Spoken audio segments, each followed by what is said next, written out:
안녕하세요. 심심연구소 엄지영, 함효정입니다. 오늘은 지난 영상에서 말씀드린 것처럼 자극추구와 위험회피가 높은 아이들이 사회적 민감성이 높고 낮음에 따라 어떤 성향을 보이는지, 그리고 각 경우에 따라서 어떻게 양육하는 것이 도움이 될 수 있는지 함께 살펴보도록 하겠습니다. 오늘은 자극추구, 위험회피, 사회적 민감성 기질이 모두 높은 아이들과 자극추구, 위험회피 기질은 높고 사회적 민감성 기질은 낮은 아이들, 이렇게 두 경우에 대해 이야기 나누게 되겠네요. 네, 먼저 세 개의 기질 척도가 모두 높은 아이들에 대한 이야기부터 시작해 보려고 하는데요. TCI 세 기질 척도의 점수를 상, 중, 하 이렇게 나누어서 간단히 유형으로 분류를 하면 27개의 유형이 되는데요. 그 여러 유형 중에 가장 좀 힘든 유형의 아이들에 속하지 않을까 싶습니다. 양육하시는 부모님의 민감성도 많이 요구되고 아이 스스로 꽤나 힘들 수 있는 유형일 거라고 생각이 돼요. 할까 말까 좀 고민을 많이 하게 되기도 하고 주변도 살펴야 하는 그런 상황에 놓인 아이들이기 때문이거든요.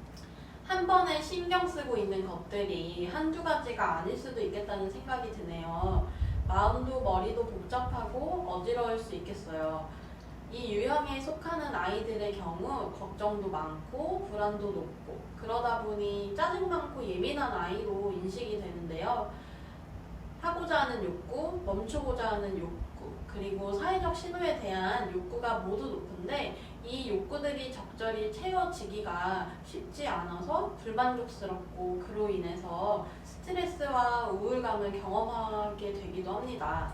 맞아요.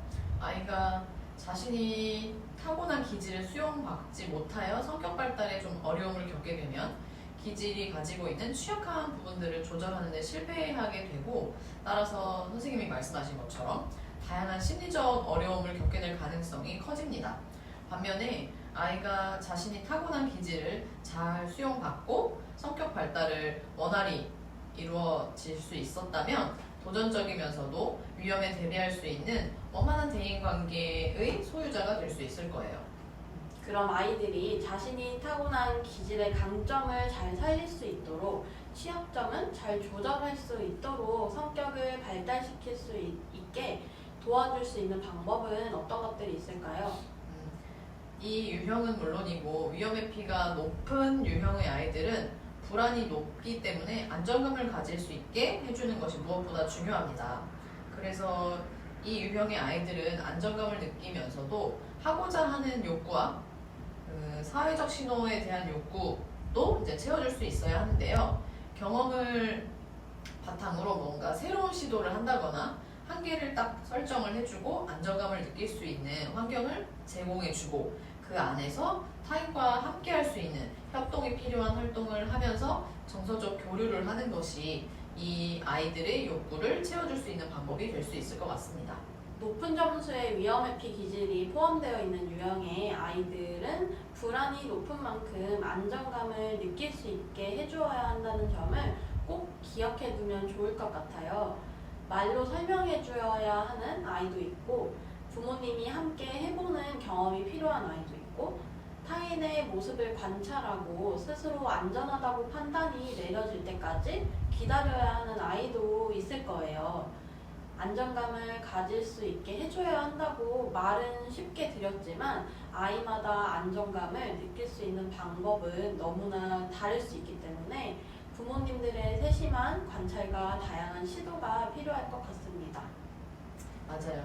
쉽지 않은 일이라는 것을 너무나 잘 알지만 아이들이 어릴수록 발달의 정도가 이제 천차만별이고 아이 스스로 할 수 있는 것에도 한계가 있기 때문에 무엇보다도 이제 부모님의 노력이 많이 필요하다고 생각이 됩니다. 그리고 지금 이야기하고 있는 이 유형의 아이들은 사회적 민감성도 높은 유형의 아이들이기 때문에 이런 시도를 하는 과정에서 부모님의 진심 어린 공감과 격려도 듬뿍듬뿍 굉장히 많이 필요로 하는 아이들입니다. 이어서는 자극추구와 위험회피는 높지만 사회적 민감성은 낮은 아이들인데요. 이 아이들의 경우 앞서 말씀드린 아이들과 같이 자극추구와 위험회피가 높기 때문에 타고난 하지만 기질의 취약점을 잘 조절할 수 있다면 위험에 대비하며 자신이 원하는 바를 달성할 수 있습니다. 또한 사회적 민감성이 낮기 때문에 타인의 평가에 얽매이지 않고 목표까지 잘 달려나갈 수 있을 거예요.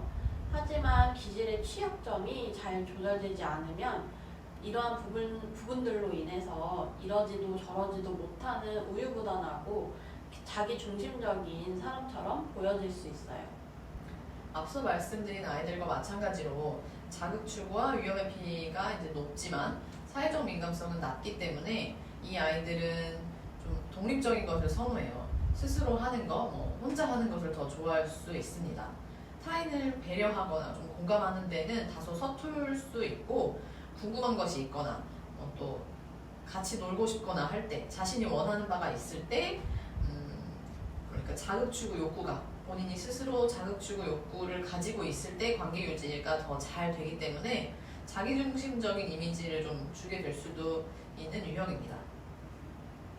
이 유형의 아이들도 정서적 공감을 필요로 하기는 하지만 이성적이고 현실적인 대화를 시도하여서 문제를 해결하는 데 지나치게 에너지를 소모하지 않도록 해주시는 것이 오히려 도움이 될 수 있습니다. 그리고 앞선 아이들과 똑같이 안정감을 느낄 수 있는 환경을 제공해 주셔야 하지만 아이들이 그 안에서 하고자 하는 활동은 앞선 아이들과 달리 혼자 하는 것 또는 아이가 원하는 소수의 타인과 함께하는 것일 수 있습니다.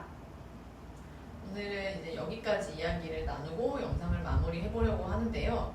많이 말씀드리지만 아이들에 대한 이야기를 하다 보면 무엇보다 이 아이들의 모습에 대해서 왜 저럴까라는 의문과 답답함 그런 시선보다는 왜 그럴까 관심과 애정의 시선으로 바라봐 주셨으면 좋겠습니다. 눈에 보이는 행동만으로 판단하게 되면 문제처럼 보이는 것들이 더 많을 거예요. 아이가 그렇게 행동하게 된 아이 행동 이면에 있는 아이가 직면하고 있을 어려운 감정에 먼저 귀 기울여 주시고 다가가 주셨으면 좋겠습니다. 지금까지 심심연구소 엄지영, 함효정이었습니다. 다음 영상에서 또 만나요.